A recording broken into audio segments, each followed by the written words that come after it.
Hey guys, Chris from AxeFX Tutorials here, and in this video I want to talk about a new feature called stand-in switches. Now this feature is available with firmware version 5.07 for the AxeFX3 and FC controller firmware version 1.06. You're going to need both of those to have this feature.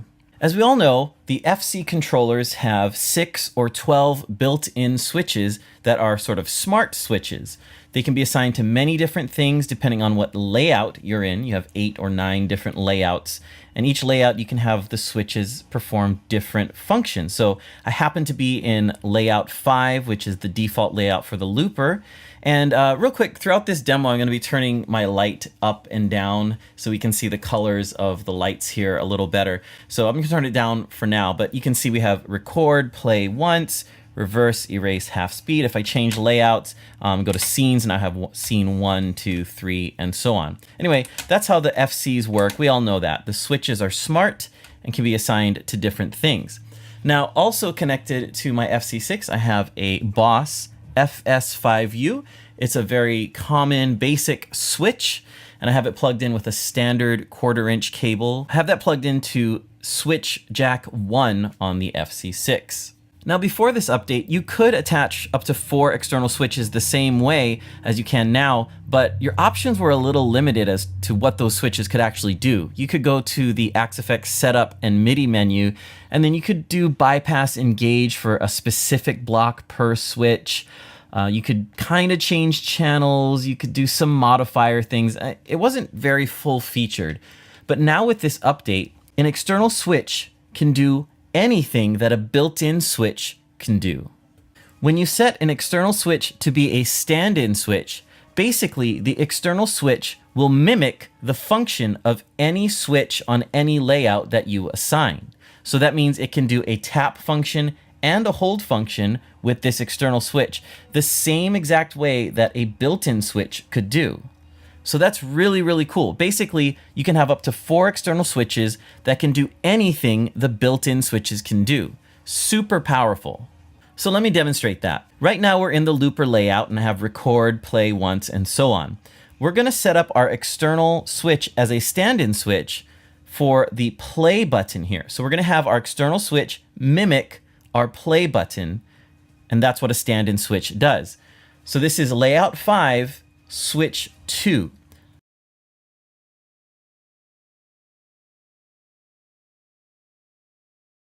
So what we do is go to setup and then into our FC menu, and we page over to the stand-in switch menu, and we're gonna go to FC1. It's the first FC I have plugged in. Most people are just gonna use 1. And we're using switch 1, like I said. We're using the jack on the back that says switch 1. Then we choose the layout. Remember, it's layout 5 for looper. And we're going to choose the switch, and we're going to choose switch number 2. And that's it. We've just assigned the stand-in switch. So let me turn the light down again so we can see these a little clearer. If I press the built-in switch, it'll play. And if I press it again, it will stop. We know that. That's how this works. But if I press the external switch, it'll do the same thing. Press it, and it plays. Press it again, and it stops. So now this external switch is a stand-in switch, standing in for this switch here. These switches are identical right now. Let's assign our stand-in switch to a different control, one with a hold function, so I can show you how that works.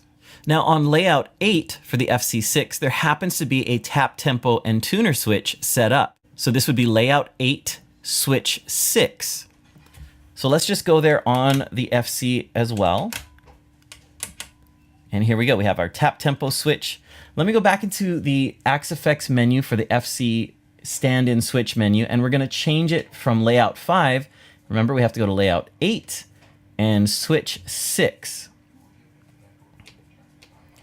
So now I've assigned this external switch to be a stand-in switch for this one. So if I tap this, it'll be tap tempo, and if I hold it, it'll be a tuner. Let's do the built-in switch again. Tap tempo and tuner if you hold it. And with the stand-in switch, tap tempo. And if I hold it, it's the tuner. It's the same exact function as this switch. Again, this is great. Now these external switches can do anything that we need it to. But at this point, you might be asking, well, if I have this switch on the FC itself set up to tap and tuner, why would I need an external switch also assigned to the same thing? It's redundant. This does the exact same thing the built-in switch does. I don't understand. What's the point? Well, one of the main qualities of a stand-in switch is that it is sort of permanent. Once you assign it, this switch function does not change when you change layouts. So that's the big thing here. Right now, we've made this external switch a tap and tuner switch. Tap for tap, hold for tuner. But I'm on this layout that happens to also have it.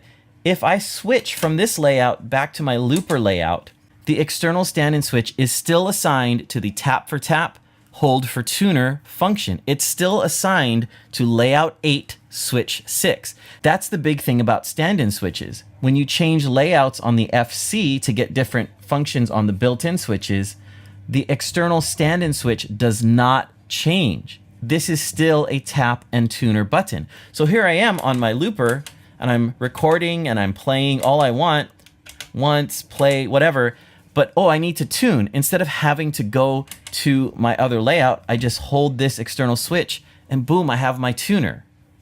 And that right there, I feel, is the biggest power of the stand-in switches. If you want something that's always a tap tuner, you now have it. Even if you're on whatever layout you want to be on. I'm on scenes, I still have a tap tuner. I'm on, my presets. I still have a tap tuner. It doesn't matter where you are because this stand-in switch is sort of permanently assigned to that function, regardless of what layout you're on. By now, you might be asking yourself, well, if I have to assign a stand-in switch to a built-in switch's function, I already use all 8 layouts of my FC and I have everything assigned the way I want it. If I want to assign different functions to these external switches, but I already used up all the built-in switches on the FC, what can I do? Well, on the FC6, actually, you do have extra spaces. Since there's only 6 physical switches, but there's 12 total memory slots, on an FC6, you can actually use these blank spots from any layout and assign them to any function you want and choose those as your stand-in switch. That's pretty cool for an FC6. So for example, let's go back to our looper layout and it's exactly how I want it with all of the looper functions. But from here, let's say I also want to assign, let's say scene up and scene down with now 2 external switches that I've attached. As I said, on the FC6, these unused switch slots that you just can't access because there's no hardware switches, we can use these for our stand-in switch assignments. So let's go to this one and let's assign it to scene. We're going to go decrease -1, and there we go. And on this one, let's assign it to scene increase, and we'll go +1, and we'll go up and down. Okay, so scene down and scene up.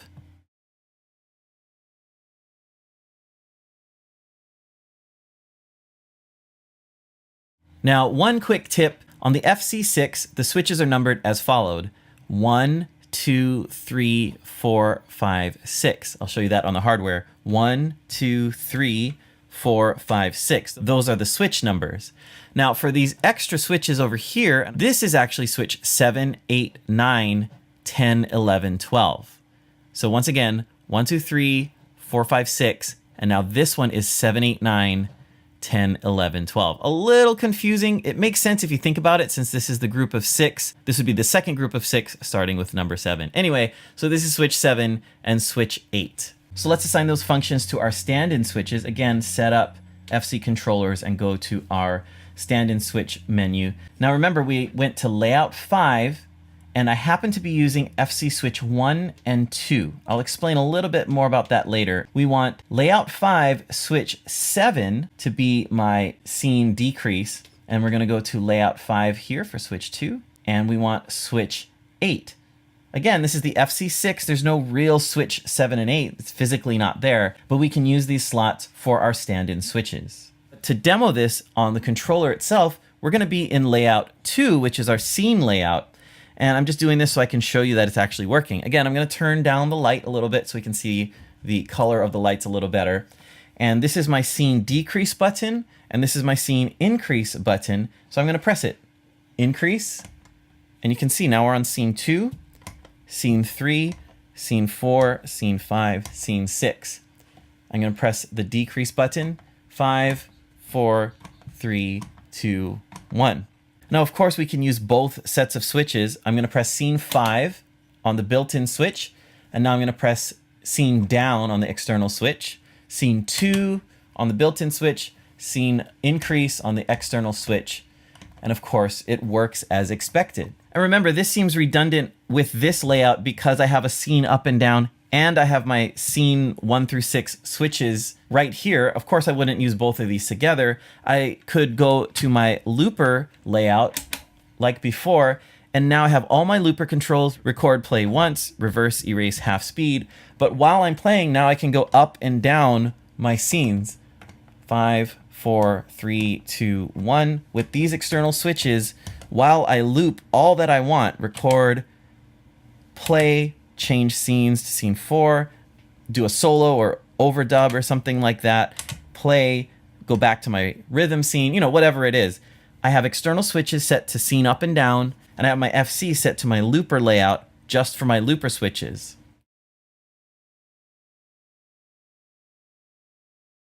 Okay, so now you might be thinking, well, for FC6 owners, that's great. They have those unused physical slots available to assign these stand-in switches, so they don't have to use up actual real switch assignments. But I have an FC12. What do I do? Now, I don't have my FC12 plugged in right now. It's up here, over here. I still have the FC6 plugged in, but if we go over to Axe Edit, I've loaded the default FC12 layouts. So again, let's say I have an FC12 and I have all my presets the way I want it. Layout 1 is preset, scenes, effects. I use every single switch on this FC12, and I need it exactly how it is.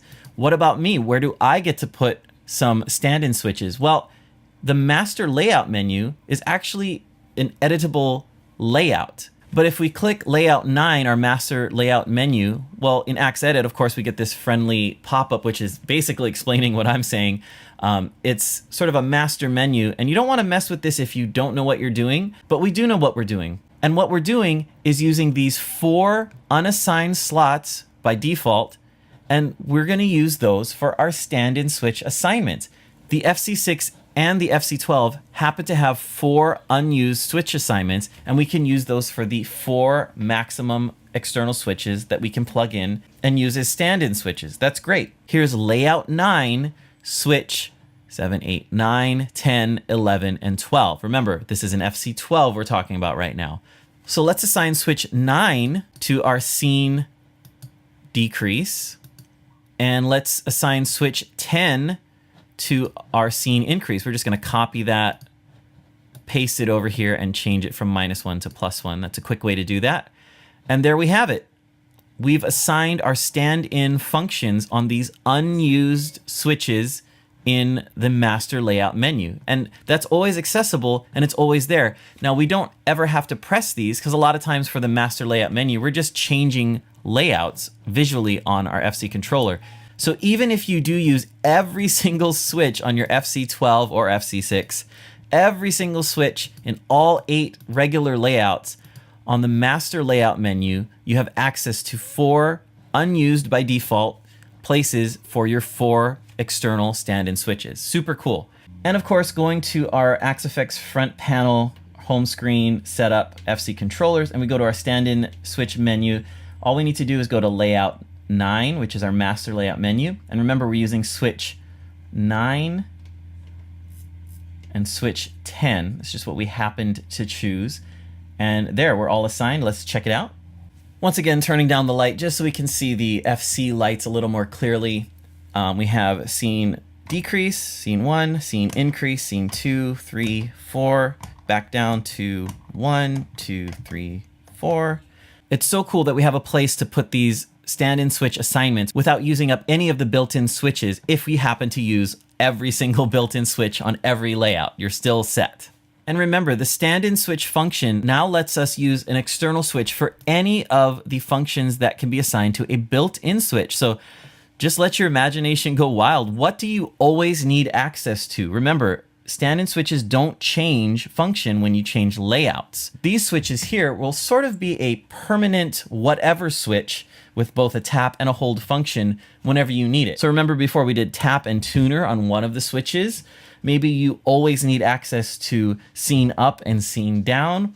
Perhaps you're playing in a musical or some show that you know always goes up from preset up, preset up, preset up. You're just going through the next sound in order, pre-programmed. Well, now you have a permanent preset up switch right here if you set it up that way. Another example is, let's say you need a panic button, meaning you need a button that's always assigned to a specific preset just in case things go haywire and you need to go back to your clean or your typical rhythm sound or whatever. When you're in your different layouts on the FC itself, maybe you're in the looper layout and you're like, oh no, I'm on the wrong sound. I need to get back to my number one sound that I always go to. Well, just assign your stand-in switch to preset and select by number. Go to the specific preset. I always go back to my Brit pre. That's like my main preset. Boom. Now this switch or whatever switch you assign is always Brit pre, and just a tap on it and you're right there. And you can assign a hold function to that if you want. Oh, I want a second preset that I always go to. Select by number and EJ clean. I always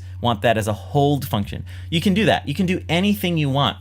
So remember, treat these stand-in switches as permanent assignments that can be assigned to any function that the built-in switches can do. Let's say you always want to return to a specific layout. You always go back between your looper and your scenes layout. Well, you can assign layouts to these external switches instead. Hold or tap or use separate external switches. The possibilities are kind of endless. Again, they can do anything that a built-in switch can do. As you change layouts, the function won't change. So that's something kind of relieving, actually. You always have a tap tuner button. You always have a preset 70 button. You always have a looper layout button. Things like that. Really, really cool. So we talked about how to assign and use these stand-in switches, and it's pretty simple, but I wanted to talk about a few basics for actually physically connecting switches to the FC. Now, as you can see, there are 4 pedal jacks on an FC. Those are for expression pedals, like an EV1 or EV2, the type that you rock your foot on to change volume or delay mix or something like that. And for switches, there are 2 physical jacks, but you can actually plug in up to 4 external switches. And in this demo, again, I was using the Boss FS5U. I like this one. They're simple, they're inexpensive. And to use an FS5U, all you need is a basic instrument cable, a TS to TS cable, many names for it, but you know, just your standard 1/4" cable. Now, if I plug this cable into switch port 1+2, and I plug the other end into the Boss FS5U, this switch is now switch 1. If I just use a regular instrument cable into the port, it uses switch 1. For this other port, if I plug in just a regular instrument cable, this is now switch 3. So a regular instrument cable with a single switch uses the first or the odd number in your menu. So this is switch 3 if I'm just using a regular TS cable, and this happens to be switch 1. So switch 1 and switch 3. So let's say I have 2 FS5Us here, and I do. Here's the other one. I'm just using another 1/4" cable, same thing, 1/4" instrument cable, and I'm going to plug that in here.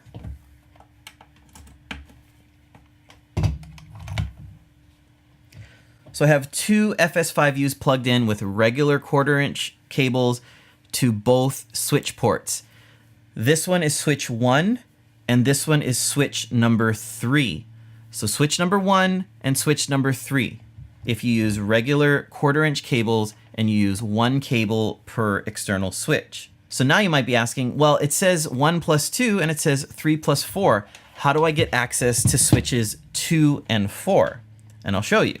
The jacks on the FC controllers for switches can accept either TS cables, like I just showed you, or they can accept TRS cables.